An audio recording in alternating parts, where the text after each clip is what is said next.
আসসালামু আলাইকুম, সবাইকে স্বাগতম মুক্ত একাডেমির নতুন একটি ভিডিওতে। তোমরা জানো আমরা আলোচনা করছিলাম এসএসসি আইসিটি চ্যাপ্টার 3 নিয়ে। Chapter 3 number systems and digital device নিয়ে আমরা আলোচনা করছিলাম। আমরা এর আগের দুইটা লেকচারে দেখেছি কিভাবে নাম্বার সিস্টেম কাজ করে, নাম্বার সিস্টেম কত প্রকার, এবং আমরা দেখেছি যে কিভাবে আমরা ডেসিমাল থেকে অন্য যে কোনো নাম্বার সিস্টেমে কনভার্ট করতে পারি। তো আজকে আমরা দেখব কিভাবে অন্যান্য যে নাম্বার সিস্টেমগুলো রয়েছে, বাইনারি, অক্টাল, হেক্সাডেসিমাল, এগুলো থেকে ডেসিমালে কিভাবে কনভার্ট করা যায়। তো আশা করি লেকচারগুলো তোমার ভালো লাগছে। যদি লেকচারটা ভালো লেগে থাকে তাহলে তোমরা সাবস্ক্রাইব করতে পারো এবং তোমাদের বন্ধুদেরকেও জানিয়ে দিতে পারো, কারণ শেখাটা আসলে একসাথে শেখাটা জরুরি। এমন না যে হচ্ছে আমি নিজে নিজে শিখলাম, কারো থেকে এগিয়ে গেলাম। আসলে এইরকম ভাবে নিজেকে তুলনা করো না কখনো। কম্প্যারিজনটা সব সময় আসলে সুখকর হয় না। তার কারণ বর্তমান সময়টা আমরা সবাই সবাইকে সাহায্য করব এবং সবাই একসাথে এগিয়ে যাব। তো চলো শুরু করা যাক। তো আজকে আমরা আলোচনা করব কিভাবে অন্যান্য যে সংখ্যা পদ্ধতিগুলো রয়েছে সেগুলো থেকে আমরা ডেসিমালে রূপান্তর করতে পারি। তো মূল নিয়ম হচ্ছে দুইটা।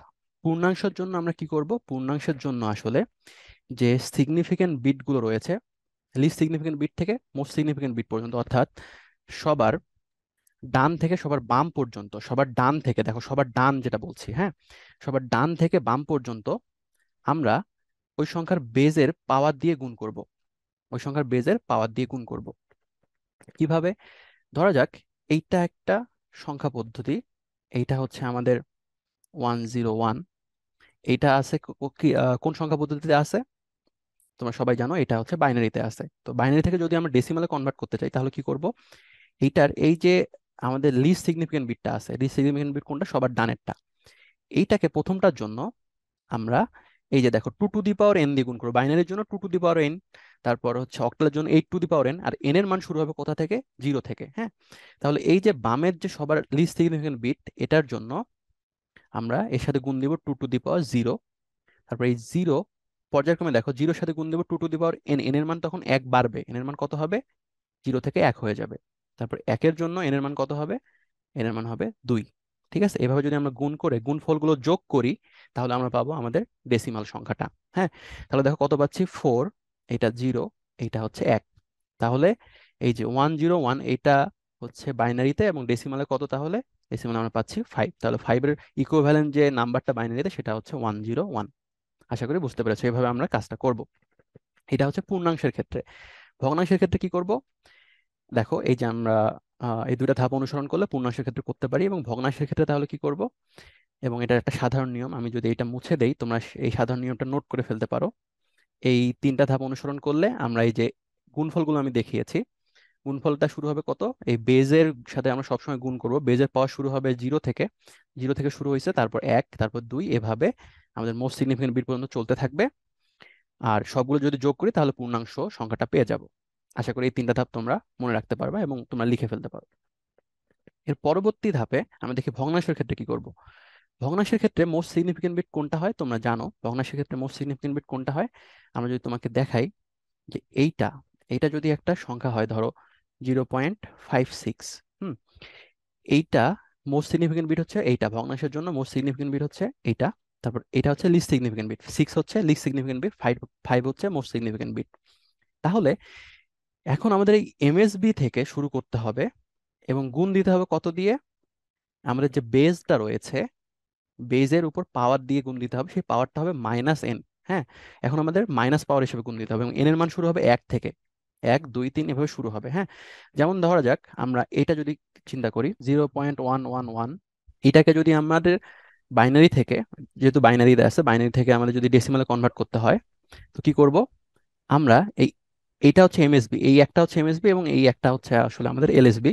তো এই এমএসবি যে একটা রয়েছে সেটার সাথে গুণ দেবো 2 টু দি পাওয়ার, এখন এন, এন এর মান শুরু হবে কোথা থেকে? এন এর মান শুরু হবে আসলে 1 থেকে। তাহলে 2 two the power -1 plus 1 into 2 two the power -2 plus 1 into, তাহলে 2 টু দি পাওয়ার -3, এভাবে পাওয়ার 1 করে কমতে থাকবে বলতে পারি, অথবা আমরা বলতে পারি মাইনাস পাওয়ার 1 করে বাড়তে থাকবে। এই যে আমাদের গুণফলগুলো পেয়েছি সেই গুণফলগুলোকে আবার আমরা যদি যোগ করি আগের মতো, তাহলে এটা কত পাচ্ছি? 1/2, এটা পাচ্ছি হচ্ছে 1/4, এটা পাচ্ছি 1/8। এই যে এগুলো যদি যোগ করি তাহলে কত পাচ্ছি? 8। হ্যাঁ, তোমরা ক্যালকুলেটর যোগ করতে পারো, সমস্যা নাই। 4+2+1 তার মানে 7/8। এটা যদি ক্যালকুলেটরে আমরা কিছু একটা মান আনি তাহলে আমরা দশমিক কিছু একটা পাবো। হ্যাঁ, দশমিক ধরা যাক কত, 9, 9 হবে না, 0.8, তারপর হবে হচ্ছে 7, এভাবে এইরকম একটা সংখ্যা পাবো। আমি ক্যালকুলেটর ছাড়া নিজে নিজে বলছি। তো এরকম কাছাকাছি মানের একটা মান আসবে, তো এইটা হচ্ছে আমাদের ডেসিমালে কনভার্ট হয়ে গেল। 0.101, এটা বাইনারিতে ছিল, এটাকে আমরা ডেসিমালে কনভার্ট করে ফেললাম। তো এইটা হচ্ছে আসলে আমাদের বেসিক নিয়ম। তো আশা করি তোমরা সবাই বুঝতে পেরেছো। আমরা এরপর উদাহরণগুলো দেখবো আসলে। তো দেখো, এরপরে যে সাধারণ পদ্ধতিতে নিয়মগুলো দেয়া আছে, আমি যদি এটা মুছে দেই, তোমরা এখান থেকে স্ক্রিনশট নিতে পারো অথবা খাতায় লিখতে পারো পজ করে। এই বিষয়গুলো নোট করা খুবই জরুরি এবং প্র্যাকটিস করাটা খুবই বেশি জরুরি, ঠিক আছে? যত বেশি প্র্যাকটিস করো তত বেশি তুমি আসলে এক্সপার্ট হতে পারবা। আর এই বিষয়গুলো পরীক্ষা হলে না একটু ভুল হয়ে যায়। তো প্র্যাকটিস না থাকলে এই এই ভুলটা আসলে বেশি পরিমাণে হতে পারে। আর যদি তোমার প্র্যাকটিস থাকে তাহলে এই ভুলগুলো হবে না আশা করি। এবং একটা বিষয় মনে রাখার বিষয়, সেটা হচ্ছে এই ভগ্নাংশের যে পার্টটা রয়েছে আছে, সেটা আমরা কিন্তু ক্যালকুলেটরের মাধ্যমে করতে পারবো না। আমরা যদিও আমাদের যে পূর্ণাংশের মানটা আছে বা পূর্ণাংশের যে পার্টটা আছে, সেটা আমরা ক্যালকুলেটরের মাধ্যমে করতে পারি। তো আমার জানা মতে যে ভগ্নাংশের পরেরটা আসলে ক্যালকুলেটরের মাধ্যমে করতে পারা যায় না। অথবা আমি ভুলও হতে পারি, তোমরা আমাকে কারেক্ট করে দিও যদি আমি ভুল হয়ে থাকি। তাহলে এখন আমরা উদাহরণ দেখব। তো উদাহরণ দেখার জন্য আমাদের উদাহরণ রয়েছে, এই যে এইটাকে আমরা কিসে করব, ডেসিমালে কনভার্ট করব। তো এটা একটা পূর্ণ সংখ্যা, ঠিক আছে? পূর্ণ সংখ্যাটাকে ডেসিমালে কনভার্ট করার জন্য কি করতে হবে, এই যে সবার যে শেষে ওয়ানটা রয়েছে সেইটাকে আমরা গুণ করব কত দিয়ে, 2 টু দি পাওয়ার 0 থেকে শুরু হবে, 2 টু দি পাওয়ার 0। তার আগের যে ওয়ানটা রয়েছে সেটাকে আমরা গুণ করব হচ্ছে 2 টু দি পাওয়ার 1 দিয়ে। তারপর পরেরটা রয়েছে, এটাকে গুণ করব হচ্ছে 0 যে আছে সেটাকে গুণ করব 2 টু দি পাওয়ার 2 দিয়ে, এভাবে চলতে থাকবে। পরের এক রয়েছে, এটাকে গুণ করব 2 টু দি পাওয়ার 3। তারপরে আছে হচ্ছে আমাদের এই একটা, এটাকে গুণ করব 2 টু দি পাওয়ার 4 দিয়ে। তারপরে শূন্য আছে, এটাকে গুণ করবো আমরা 2 টু দি পাওয়ার 5 দিয়ে। তারপরে যে একটা রয়েছে সেটাকে আমরা গুণ করবো 2 টু দি পাওয়ার 6 দিয়ে। এই গুণফলগুলো যদি আমরা যোগ করি তাহলে দেখো কত হয়, 2 টু দি পাওয়ার 6 গুণন 1 মানে এর মানটা কত হচ্ছে, এর মানটা হচ্ছে 64। প্লাস এটা হচ্ছে 0, জিরোর সাথে যেহেতু গুণ আছে তো 0, এটা হচ্ছে 16, এটা হচ্ছে 8, এটা হচ্ছে 0, এটা 2, প্লাস 2 টু দি পাওয়ার 0 মান কত, কোনো কিছুর পাওয়ার 0 থাকলে সেটার মান হচ্ছে 1। হ্যাঁ, তাহলে এটা আমরা কত পাশে যোগ করলে, 68 প্লাস 16 পাচ্ছি হচ্ছে 90, 90 প্লাস 8, 98, সরি ভুল বললাম, 64 প্লাস 16 পাচ্ছি হচ্ছে আমরা 80, 80 প্লাস 8 হচ্ছে আমাদের 88, 88 প্লাস 2 90, 90 প্লাস 1 91। তাহলে এইটা হচ্ছে আমাদের ডেসিমালে কনভার্সন, যদি আমি ভুল না করে থাকি। তো তোমরা ক্যালকুলেটরের মাধ্যমে করতে পারো অথবা নিজেরা করতে পারো, এটা খুব সহজ যোগ বিয়োগ।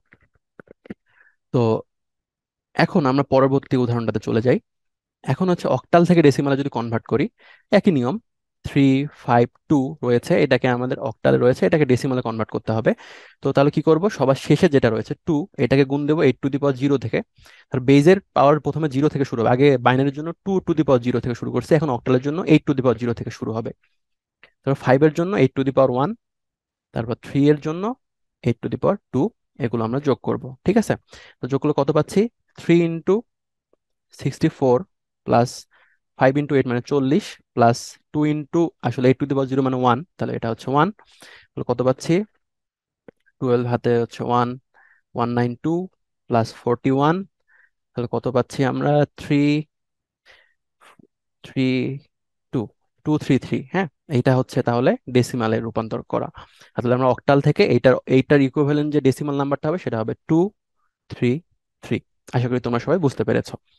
এরপরে আমরা আরো একটা উদাহরণ নেবো, যেটা হচ্ছে হেক্সাডেসিমালে। আমরা হেক্সাডেসিমাল থেকে আমরা কনভার্ট করব হচ্ছে ডেসিমালে, এটা একটু গুরুত্বপূর্ণ।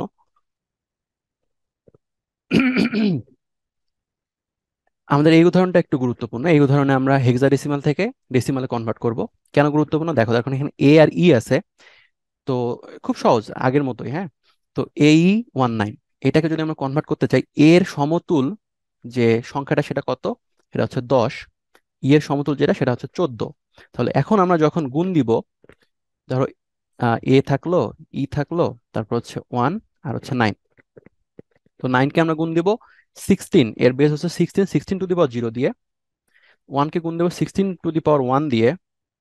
তারপর ই কে গুণ দেবো 16 টু দি পাওয়ার 2 দিয়ে। এবং আমরা আসলে এই যে এ কে গুণ দিব কত দিয়ে? 16⁻³ দিয়ে। তারপর এই গুণফলগুলো যোগ করবো। এখন এ কে তো গুণ দেবো, এর মানটা কত? এর মানটা হচ্ছে 10। তাহলে এটা আসলে হবে 10 × 16⁻³ আচ্ছা আমি এটা মুছে দেই। 10 আসলে কত হবে আমাদের? 16⁻³ তখন এর ইকুইভ্যালেন্ট মানটা হচ্ছে 10। 10 × 16⁻³ প্লাস এটার মান কত? এর মান হচ্ছে 14। 14 × 16⁻² প্লাস 16 প্লাস হচ্ছে 9। তাহলে এটা যদি আমরা মান বের করি ক্যালকুলেটরের মাধ্যমে, এই গুণ যেগুলো রয়েছে তার যদি যোগফলটা বের করি, তাহলে এটাই হবে আমাদের ডেসিমালের মানটা। আশা করি তোমরা এটা বের করতে পারবা, তোমরা ক্যালকুলেটর এটা বের করে নিও। তো আমরা এর পরের উদাহরণটাতে চলে যাই। পরের উদাহরণগুলোতে আমরা আসলে ভগ্নাংশের পার্টটা নিয়ে আলোচনা করব। হ্যাঁ, তো ভগ্নাংশের যে পার্টটা রয়েছে 0.101, এটা কিভাবে হয় এটা আমরা আগে আলোচনা করেছি, আশা করি এখানে দেখাতে হবে না। তো এটার জন্য কি হয় একটু সংক্ষেপে দেখাই নেই। এটা হচ্ছে এই ওয়ানের জন্য ওয়ানের সাথে গুণ দেবো, যেহেতু এটা বাইনারিতে আছে 2⁻⁻1। তারপরে জিরোর জন্য গুণ দেবো 2⁻², মানে এখানে পাওয়ার -1 থেকে শুরু হবে, তারপর -2, তারপর -3। 1 × 2⁻³ এই সবগুলো যোগ করলে যে মানটা পাবো সেটাই হবে আমাদের আসলে দশমিকের মান। আশা করি এটাও তোমরা বের করতে পারবা। এখন এই হিসাবগুলো খুব সহজ, আমি আবার করিয়ে দিয়ে তোমাদের বেশ সময়টা নিতে চাচ্ছি না। তোমরা নিজেরাই যদি করো তাহলে তোমাদের নিজের প্র্যাকটিস হবে। তো এই যে এইটা হচ্ছে আমাদের উম, যে সংখ্যাটা সেইটা হচ্ছে অক্টালে আছে, এটাকে আমাদের রূপান্তর করতে হবে ডেসিমালে। তো 135 এই পার্টটাকে খুব সহজে আমরা ডেসিমালে কনভার্ট করতে পারি কিভাবে? এই যে 5 এর সাথে গুণ হবে 8⁻0 প্লাস 3 এর সাথে গুণ হবে 8⁻1 প্লাস 1 এর সাথে গুণ হবে কত বলতো? 8⁻2। তাহলে এটা যদি আমরা করে ফেলি তো কত পাচ্ছি? 64 প্লাস হচ্ছে 24 প্লাস হচ্ছে 5। তাহলে এটা যদি আমরা করে ফেলি তাহলে কত পাচ্ছি? 5 4 9 9 4 13, তো 3 1 2 3 3 আর 9 হচ্ছে 63। যদি আমি ভুল না করে থাকি আরেকবার দেখি। এটা ওকে, ঠিক আছে। তো এইটা হচ্ছে আমাদের 135। 135কে যদি আমরা অক্টাল থেকে ডেসিমালে কনভার্ট করি তাহলে পাচ্ছি 93। ঠিক আছে। এখন এই যে এটা পার্ট গেল হচ্ছে পূর্ণাংশের জন্য, ভগ্নাংশের জন্য কত? 0.246। এইটাকে যদি আমরা ডেসিমালে কনভার্ট করি তাহলে কি করতে হবে? এই টু টু হচ্ছে এমএসবি, 2 এর জন্য 8⁻1 এ গুণ দিতে হবে 2 এর সাথে, 4 এর সাথে গুণ দিতে হবে 8⁻2, 6 এর সাথে গুণ দিতে হবে 8⁻3। এভাবে গুণ দিয়ে এই গুণফলগুলোকে যোগ করতে হবে। তাহলে কত পাচ্ছি? 2/8 পাচ্ছি এটাতে, এটাতে পাচ্ছি 4/64, আর এটাতে পাচ্ছি হচ্ছে 6 আমাদের হচ্ছে মানে 3টা 8 গুণ হবে 8³ যেটা 8³ সেইটা। তারপর আমরা এই গুণফলগুলোকে যোগ করলে আমরা একটা মান পাবো। তারপর আমরা আসলে এই যে 135 এই দুটাকে যদি মিলিয়ে দেই 135.246 এইটা আছে হচ্ছে অক্টালে, এটা দিয়ে কত পাবো? 135 এর জন্য আমরা পেয়েছি 93। 93 পয়েন্ট, এইটার জন্য যেটা পাবো সেটা আমরা এখানে লিখে দেব। ধরা যাক এটার জন্য আমরা পাচ্ছি কিছু একটা, তো ধরা যাক এখানে পাইছি আমরা হচ্ছে XYZ। তাহলে এই XYZ কে এখানে বসাই দিব, দিয়ে তাহলে আমাদের এই পুরা সংখ্যাটা অক্টালে ছিল ডেসিমালে কনভার্ট হয়ে যাবে। আশা করি বুঝতে পেরেছো। এই হিসাবটা তোমরা প্লিজ নিজেরা করে নিও, আশা করি তোমরা সেটা পারবা, সেই বিশ্বাস আমাদের আছে তোমাদের উপর। পরেরটা আমরা দেখি হেক্সাডেসিমাল থেকে কনভার্সন। তো এর আগেও আমরা দেখিয়েছি যে AE19 এইটা সমান আসলে কত আসে, এটা সমান আসলে বাইনারিতে কত আসে সেটা আমরা যদি একটু ব্যাক করে দেখে নেই। এটা সমান আসলে যেটা আসে সেটা তোমরা খুব সহজে বের করতে পারবা এবং খুব সহজেই এর যোগফলটা বের করতে পারবা। AE19 এটা এর জন্য আসে হচ্ছে 10। 10 ইন্টু কত হবে আমরা দেখি। 10 ইন্টু হবে হচ্ছে এটা তোমার 0 1 2 3 16⁻³ তারপর এর মান হচ্ছে 14। 14 ইন্টু 16⁻², এটা আমরা আগেও করেছি। তো এটা ইন্টু 16⁻1 প্লাস 9 ইন্টু 16⁻0, এই সবগুলো যোগ করলে আমরা একটা মান পাবো। এই মানটা হচ্ছে ABC। ABC এটা ডেসিমালে কনভার্ট হলো। আর মানে ভগ্নাংশের পরে যেটা আছে সেটা হচ্ছে BC। হ্যাঁ, দেখো এই বি দিয়ে কিন্তু আসলে এই বি আসলে সাধারণ বি না, এই বি দিয়ে রিপ্রেজেন্ট করছে কতকে? এই বি দিয়ে রিপ্রেজেন্ট করছে আসলে 11কে, আর এই সি দিয়ে রিপ্রেজেন্ট করছে 12কে। তাহলে এই 0.BC এটাকে যদি আমি হেক্সাডেসিমাল থেকে হেক্সাডেসিমাল থেকে যদি আমি ডেসিমালে কনভার্ট করতে চাই তাহলে কি হবে? তাহলে যেটা হবে এই বি কে আমি গুণ দিব কত দিয়ে, 16 টু দি পাওয়ার -1 দিয়ে, আর সি কে গুণ দেবো 16 টু দি পাওয়ার -2 দিয়ে। তাহলে বি এর সমতুল্য মান কত, বি এর সমতুল্য মান হচ্ছে 11, 11 × 16 to the power -1 plus c এর মান হচ্ছে 12, 12 × 16 টু দি পাওয়ার -2। তো এটা যদি আমরা করি তাহলে কত পাচ্ছি, 11/16 প্লাস 12/16 যেটা সেটা হয় 256। এটা আমরা যোগ করলে আমরা পাবো, ধরা যাক পেলাম হচ্ছে XYZ। তারপর এই দুটা মিলাই দেবো, ABC আর XYZ মিলাই দিব।